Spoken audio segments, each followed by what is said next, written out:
Hello, my name is Nicole, and thank you so much for taking the time out to listen. Today I titled this message, Family Holidays and Households.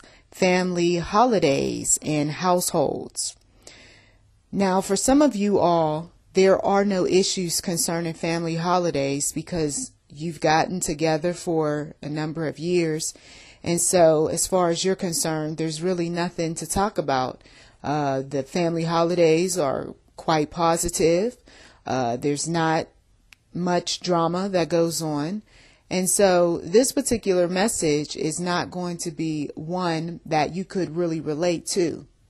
But for those who have grown up in atmospheres where family holidays can be quite chaotic and in other households quite rigid, you will want to continue to listen to this message because the things that I'm going to talk about have a lot to do why some families later on down the line do not celebrate holidays, why other families do not deal with certain relatives, and the list goes on. The family holiday is an open invitation for Satan to come on in if that family is not covered under the blood of Jesus. Okay? Now, for some of you all, if you don't believe in just faith and God and all things spiritual related to God, then for you, you're not going to take too kindly to this message, so you might as well click off. But for those of you all who have some understanding and are open to receiving messages dealing with faith, then you continue to listen as well. You see, when God gathered his people together in the Old Testament, and of course with Jesus coming in the New Testament, there was always something going on, whether there was a lesson to be learned with Jesus, whether there were stories, or sometimes people were gathered together for war. The point is that there was activity that was taking place. Now, with some of these family holidays, the activity, unfortunately, is not centered around Christ-like activity, okay? But if anything, there is dysfunction. There is sexual immorality, sexual promiscuity, okay? There is some lying, some stealing, some cheating. There is some manipulative behavior. There's some power and control, and you know the rest if you've been listening to YouTube Interim Enterprise 7 for quite some time. I also get into some of the personalities and some of the issues that people face in many different books. And please do check the description box for a book related to your particular situation. Now, I want to talk about the different types of families first, and then I will tie that into the family holiday celebrations. There are 4 types of families that I'm going to mention. One is the rigid family. Okay, and this is the family that has set roles, it's strict, and there is little, if any, type of change when it comes to different circumstances. Basically, this family is very hard, very stubborn. They may have a patriarch or matriarch that's similar to Pharaoh, okay, in the Bible. Then there is, of course, a structured family, the one that has a set of rules, but they will change those rules every now and again, okay, based on whatever the stressors are, the things that come up in the family. So they are just structured in the way they do things, but not so structured like the rigid family. Then there is the flexible family. They're able to adjust to all sorts of circumstances, and they don't mind changing their family roles. So there's no attitude about who's doing what, who's going to take on this position or that one. They're just pretty flexible, okay? And then the last family is the chaotic family. And this family is the family that does not have any type of direction, okay, control. People's roles are always shifted in some way, shape, or form, okay? There's always some unpredictable stuff that goes on. A lot of times people find themselves being thrust into things that they don't want to be thrusted in. There's always some kind of change, okay? So these are 4 families that many of you all are quite familiar with if you grew up in any one of these environments, or you know of some people who fall in these different categories, okay? Now, just imagine these 4 families: rigid family, okay, structured family, flexible family, and chaotic family, all showing up at a family holiday event. Now, it isn't any wonder why you got some prideful folks, okay, from the rigid family, talking about how they don't tolerate this, don't tolerate that. These kids need to sit down somewhere, okay? How come we can't just have the kind of celebration where we know what's going on and who's doing what, and okay? And then we've got structured family who says, okay, I need to know where things are too. And I also need to know who all is showing up and who's going to be doing what. And then flexible family is just smiling and just happy about being in the presence of family. And they kind of dismiss all of the dysfunction that's going on with, some of the other families. And then, of course, the chaotic family has to keep it popping. The chaotic family is going to bring the drama. The chaotic family is going to bring the alcohol, the drugs, and whatever else. The chaotic family, unfortunately, is going to also bring their share of abuses. Okay, verbal abuse, sexual abuse, emotional abuse, all of that drama showing up with them too. And that's why some folks from the rigid family and the structured family are looking sideways at some of those folks over in the chaotic family. Okay. All right, so you can picture this, right? It's a family holiday event, whatever it is: Father's Day, Mother's Day, Valentine's Day, Christmas, New Year's, Thanksgiving. Everybody's in some kind of room somewhere, and not everybody's happy about being there, especially in-laws who, this isn't my family, and I'm not used to this sort of thing, and I don't know why I even show up. I mean, I know I don't want no drama with my husband or my wife, but this is just too much. And I don't think I'm going to do this next year. Okay. Now, some of you all, you need to get should I go to the party, because you go through this every single year with these different families. Okay. Every single year you are struggling about going to a family event. And then some of you all, you ignore those feelings that you should stay home. And then you end up being caught up in Satan's traps with some of these families. Okay. So do get should I go to the party. Now, one thing about these different families is that if you don't know your family, and I mean really know your family, we're not talking about those little disillusions and fantasies of what I wish my family to be, and how, some of you all like to go around and tell people how your family is great and nice and wonderful. Okay. I'm talking about knowing your family. If you don't know your family, you get blindsided by a whole lot of things. And then you don't like when people call you out as well as your family on some things either. Okay. This sort of thing that goes on with some of these families, okay, where there's some dysfunction, where there's some ugliness, where there's a lot of people at each other's throat. This will keep some people in a mental as well as physical state of bondage. That means that when a family wants to up and move, somebody got an issue.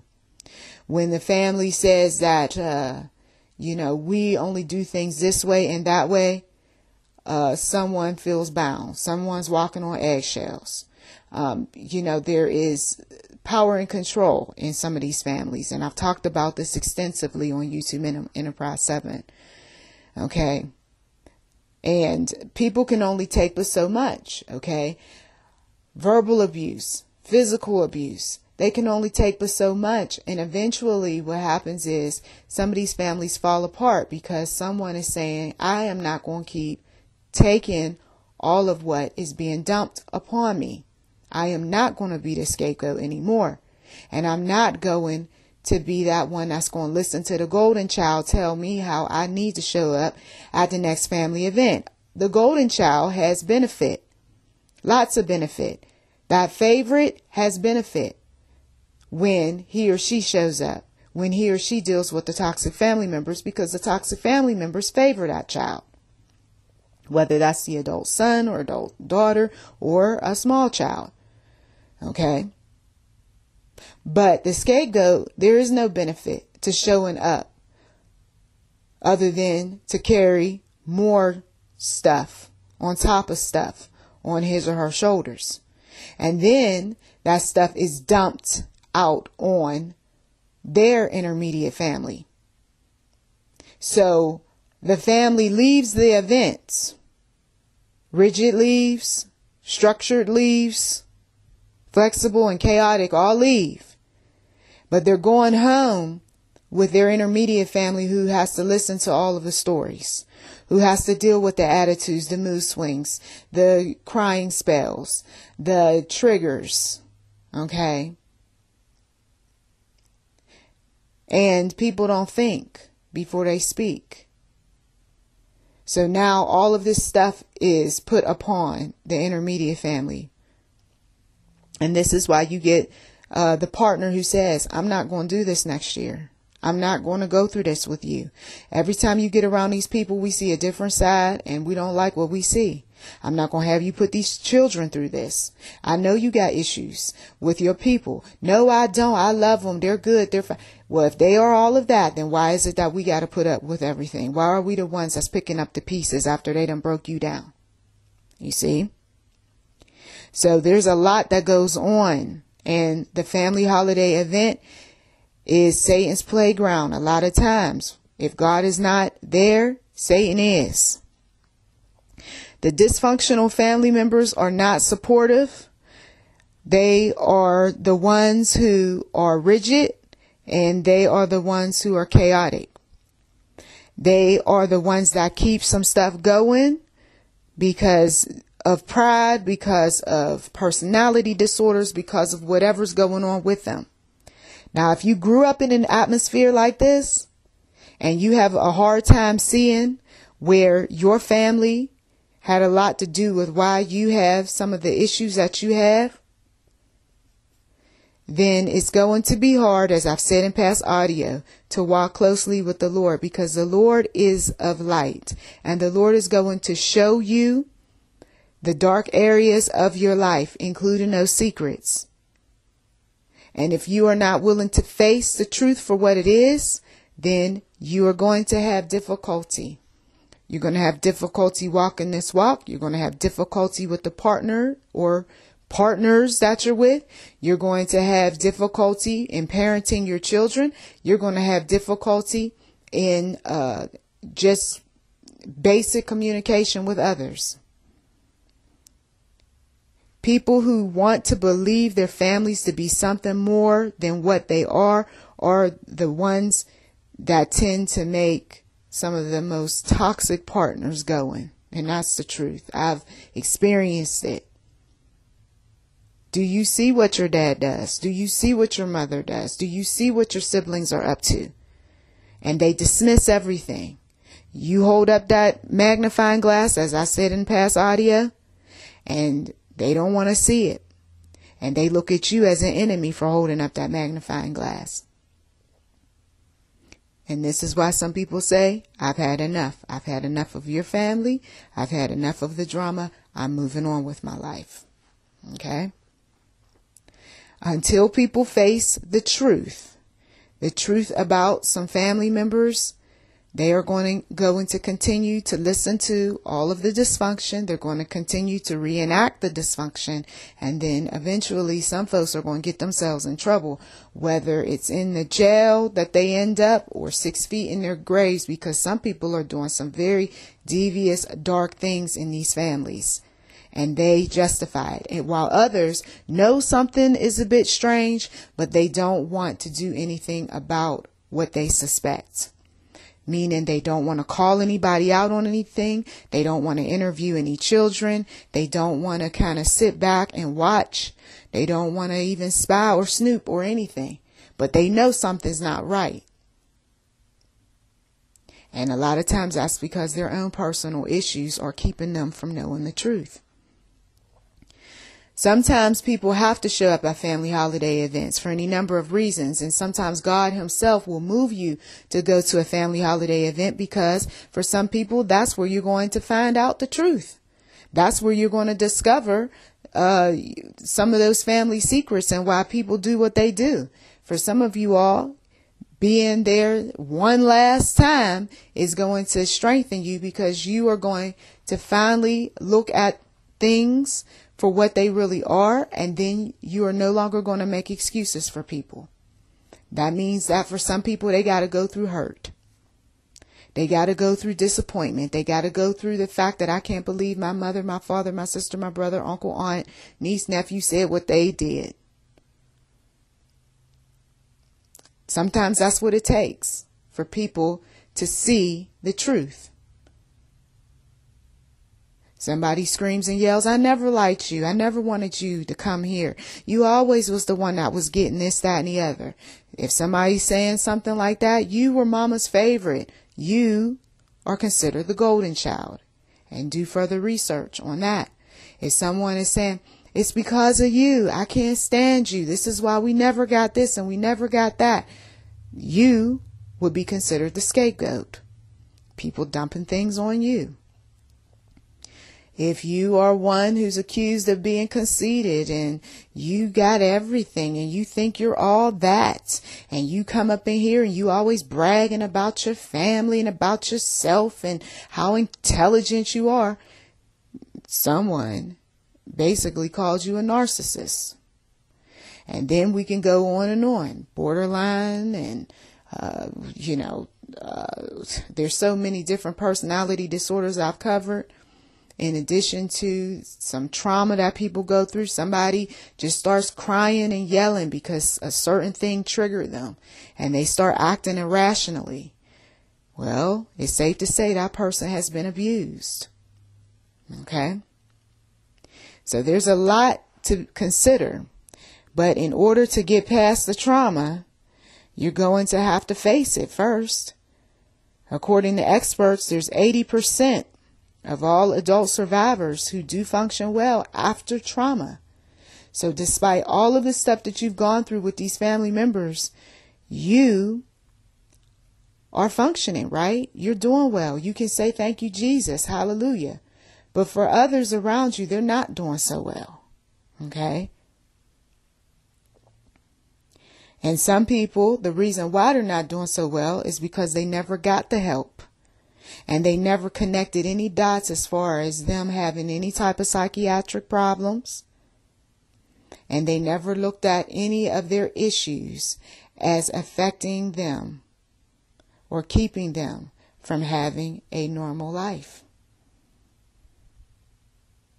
So they come to these family events hoping that somebody's going to coddle them. They're hoping that someone is going to show them how much they love them. They're hoping to feed off of people. The narcissist is good for coming to family events looking for narcissistic supply. What are you going to give me? What are you going to do for me? How are you going to stroke my ego? Okay. Some people who have been abused in these families, they show up year after year with different partners. They throw partners out like they throw out trash. And that is a clear indication that someone has been abused, especially males who do this. And it's usually some type of sexual abuse that took place by someone of the same sex back when they were younger. So they go after woman after woman after woman, trying to hide the pain. And some people are always having problems in their marriages. And so they have their share of difficulties. and they show up at these family functions and they are acting quite strange with their partner or without their partner. And then you got some who they're over the top with all of their affection and all their adoration of a partner. And you kind of say, somebody's acting. Yes. And a lot of times they're covering up the fact that they abuse that person in some way. Oh, this is my lovely wife. I absolutely love her. She's beautiful, isn't she? She's gorgeous. She's my world. And meanwhile, you look at the wife's face and you can clearly see she's not buying into what her husband is saying. She has been through some type of abuse. So if you're discerning at these family events, you can clearly see that people are going through much. You as a believer should be praying rather than joining a gossip session, rather than listening to all of the negative stories. You should be praying for these people. You should also encourage people to attend your church or come over for a Bible study, or you can come to their home, or you all can talk to each other over the phone. But a lot of times people are also coming to these family events because they're in need of help. They are in need of someone to pray. They're in need of a touch from God. And if God has moved you to talk to maybe 1, 2, or more than a few people at a family event, then do just that. And make sure that your conversation is in love. And if someone is offended by what you say, you can always excuse yourself and you can tell them, well, I don't want to do anything else that might cause problems. We're all here to have a good time. And so I will leave you be, and then you go about your business. Well, I thank you as always for taking time out of your schedule to listen. You've been listening to YouTube NM Enterprise 7. Feel free to subscribe. Also, if you haven't given, we do welcome donations. And please do check the description box for anything that might be of interest. Blessings to you.